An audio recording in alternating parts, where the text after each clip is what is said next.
The Kybalion, Chapter 8, Planes of Correspondence. As above, so below, as below, so above. The great second Hermetic principle embodies the truth that there is a harmony, agreement, and correspondence between the several planes of manifestation, life, and being. This truth is a truth because all that is included in the universe emanates from the same source, and the same laws, principles, and characteristics apply to each unit or combination of units of activity as each manifests its own phenomena upon its own plane. For the purpose of convenience of thought and study, the Hermetic philosophy considers that the universe may be divided into three great classes of phenomena, known as the three great planes, namely, the great physical plane, the great mental plane, the great spiritual plane. These divisions are more or less artificial and arbitrary, for the truth is that all of the three divisions are but ascending degrees of the great scale of life, the lowest point of which is undifferentiated matter, and the highest point that of spirit, and moreover, the different planes shade into each other so that no hard and fast division may be made between the higher phenomena of the physical and the lower of the mental, or between the higher of the mental and the lower of the physical. In short, the three great planes may be regarded as three great groups of degrees of life manifestation. While the purposes of this little book do not allow us to enter into an extended discussion of or explanation of the subject of these different planes, still we think it well to give a general description of the same at this point.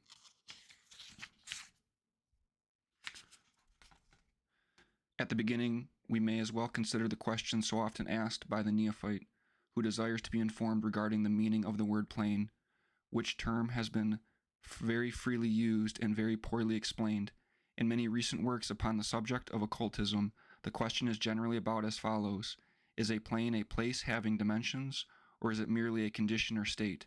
We answer, no, not a place, nor ordinary dimension of space, and yet more than a state or condition.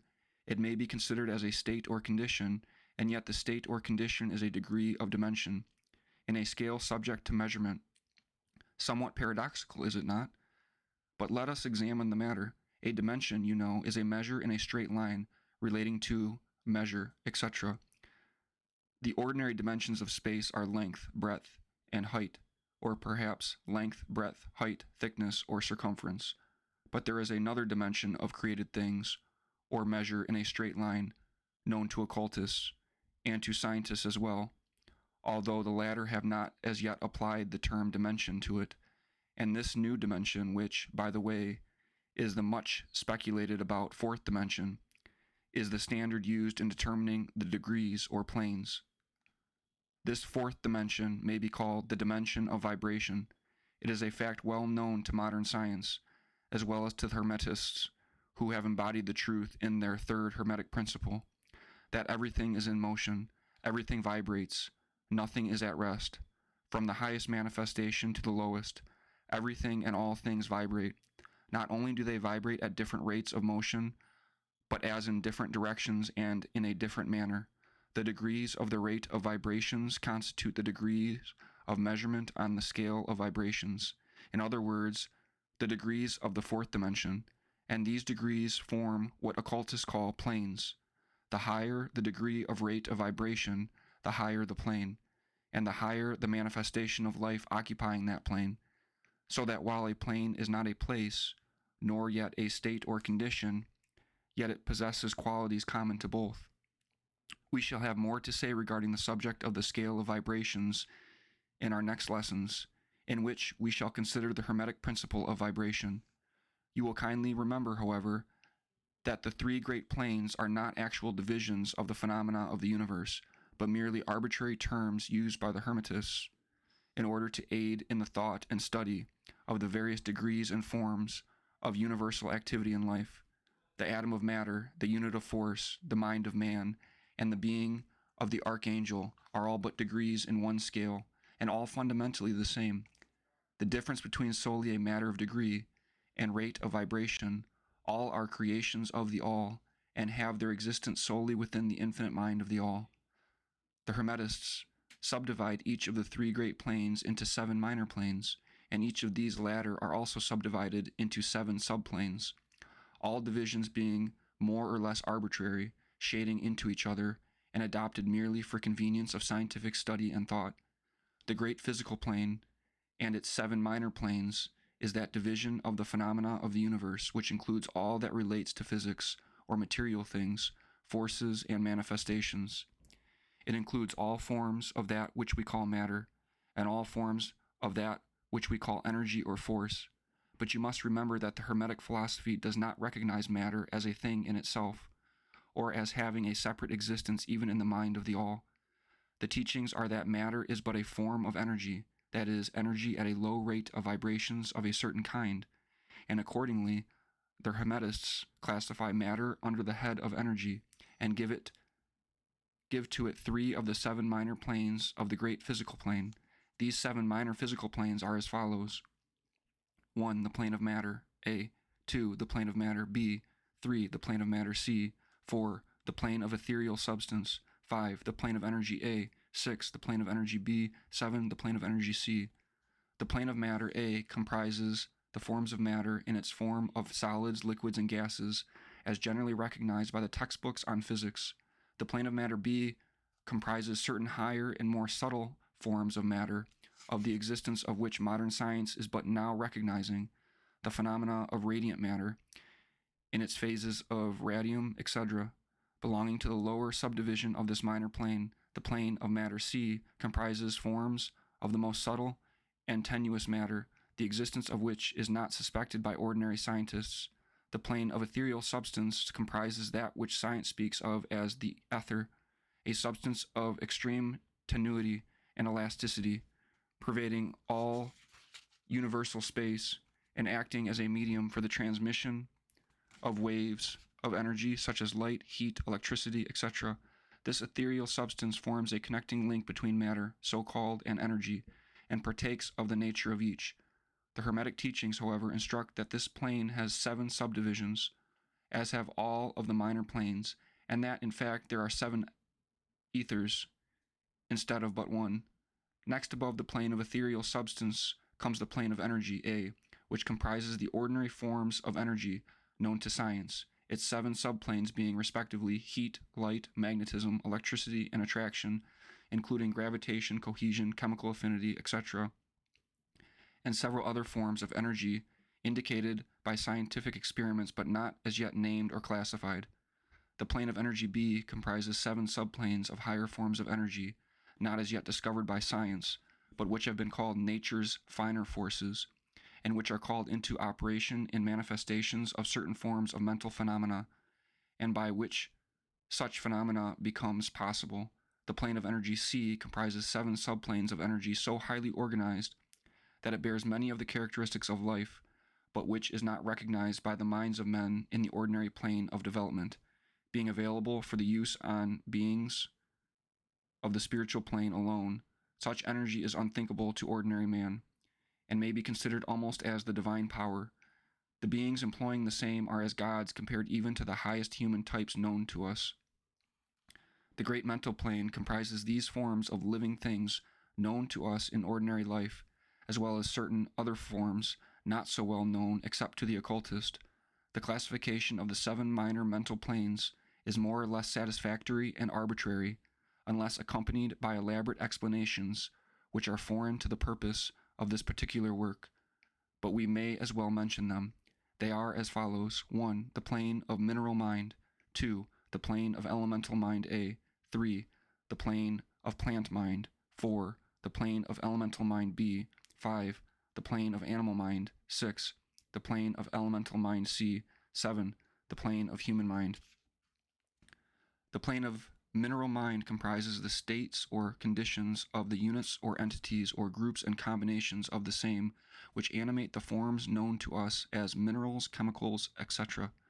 These entities must not be confounded with the molecules, atoms, and corpuscles themselves, the latter being merely the material bodies or forms of these entities, just as a man's body is but his material form and not himself. These entities may be called souls in one sense, and are living beings of a low degree of development, life, and mind, just a little more than the units of living energy, which comprise the higher subdivisions of the highest physical plane. The average mind does not generally attribute the possession of mind, soul, or life to the mineral kingdom, but all occultists recognize the existence of the same, and modern science is rapidly moving forward to the point of view of the Hermetic in this respect. The molecules, atoms, and corpuscles have their loves and hates, likes and dislikes, attractions and repulsions, affinities and non-affinities, etc. And some of the more daring of modern scientific minds have expressed the opinion that the desire and will, emotions and feelings of the atoms differ only in degree from those of men. We have no time or space to argue this matter here. All occultists know it to be a fact, and others are referred to some of the more recent scientific works for outside corroboration. There are the usual 7 subdivisions to this plane. The plane of elemental mind A comprises the state or condition and degree of mental and vital development of a class of entities unknown to the average man, but recognized to occultists. They are invisible to the ordinary sense of man, but nevertheless exist and play their part of the drama of the universe. Their degree of intelligence is between that of the mineral and chemical entities on the one hand, and of the entities of the plant kingdom on the other. There are 7 subdivisions to this plane also. The plane of plant mind, in its 7 subdivisions, comprises the states or conditions of the entities comprising the kingdoms of the plant world, the vital and mental phenomena of which is fairly well understood by the average intelligent person. Many new and interesting scientific works regarding mind and life in plants having been published during the last decade. Plants have life, mind, and souls, as well as have the animals, man, and Superman. The plane of elemental mind B, in its 7 subdivisions, comprises the states and conditions of a higher form of elemental or unseen entities, playing their part in the general work of the universe, the mind and life of which form a part of the scale between the plane of plant mind and the plane of animal mind, the entities partaking of the nature of both. The plane of animal mind, in its 7 subdivisions, comprises the states and conditions of the entities, beings, or souls animating the animal forms of life, familiar to us all. It is not necessary to go into details regarding this kingdom or plane of life, for the animal world is as familiar to us as is our own. The plane of elemental mind C, in its 7 subdivisions, comprises those entities or beings invisible as are all such elemental forms, which partake of the nature of both animal and human life in a degree and in certain combinations. The highest forms are semi-human in intelligence. The plane of human mind, in its 7 subdivisions, comprises those manifestations of life and mentality which are common to man, in his various grades, degrees, and divisions. In this connection, we wish to point out the fact that the average man of today occupies but the 4th subdivision of the plane of human mind, and only the most intelligent have crossed the borders of the 5th subdivision. It has taken the race millions of years to reach this stage, and it will take many more years for the race to move on to the 6th and 7th subdivisions and beyond.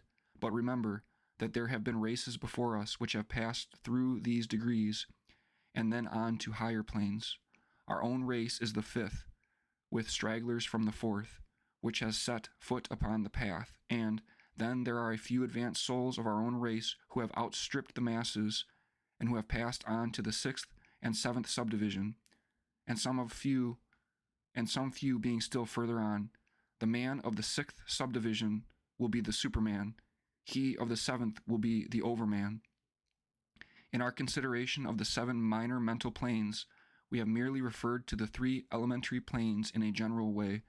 We do not wish to go into the subject in detail in this work, for it does not belong to this part of the general philosophy and teachings. But we may say this much in order to give you a little clearer idea of the relations of these planes to the more familiar ones. The elementary planes bear the same relation to the planes of mineral, plant, animal, and human mentality and life that the black keys on the piano do to the white keys. The white keys are sufficient to produce music, but there are certain scales, melodies, and harmonies in which the black keys play their part, and in which their presence is necessary. They are also necessary as connecting links of soul condition, entity, states, etc., between the several other planes, certain forms of development being attained therein, this last fact giving to the reader who can read between the lines a new light upon the processes of evolution, and a new key to the secret door of the leaps of life between kingdom and kingdom, The great kingdoms of elementals are fully recognized by all occultists, and the esoteric writings are full of mention of them. The readers of Bulwer's, Sanoni, and similar tales will recognize the entities inhabiting these planes of life. Passing on from the great mental plane to the great spiritual plane, what shall we say? How can we explain these higher states of being, life, and mind to minds as yet unable to grasp and understand the higher subdivisions of the plane of human mind? The task is impossible. We can speak only in the most general terms. How may light be described to a man born blind? How sugar to a man who has never tasted anything sweet? How harmony to one born deaf? All that we can say is that the 7 minor planes of the great spiritual plane, each minor plane having its 7 subdivisions, comprise beings possessing life, mind, and form, as far above that of man of today as the latter is above the earthworm, mineral, or even certain forms of energy or matter. The life of these beings so far transcends ours that we cannot even think of the details of the same. Their minds so far transcend ours that to them we scarcely seem to think, and our mental processes seem almost akin to material processes. The matter of which their forms are composed is of the highest planes of matter. Nay, some are even said to be clothed in pure energy. What may be said of such beings? On the 7 minor planes of the great spiritual plane exist beings of whom we may speak as angels, archangels, demigods. On the lower minor planes dwell those great souls whom we call masters and adepts. Above them come the great hierarchies of the angelic hosts, unthinkable to man, and above those come those who may without irreverence be called the gods. So high in the scale of being are they, their being intelligence and power being akin to those attributed by the races of men to their conceptions of deity. These beings are beyond even the highest flights of the human imagination, the word divine being the only one applicable to them. Many of these beings, as well as the angelic host, take the greatest interest in the affairs of the universe and play an important part in its affairs. These unseen divinities and angelic helpers extend their influence freely and powerfully in the process of evolution and cosmic progress. Their occasional intervention and assistance in human affairs have led to the many legends, beliefs, religions, and traditions of the race, past and present.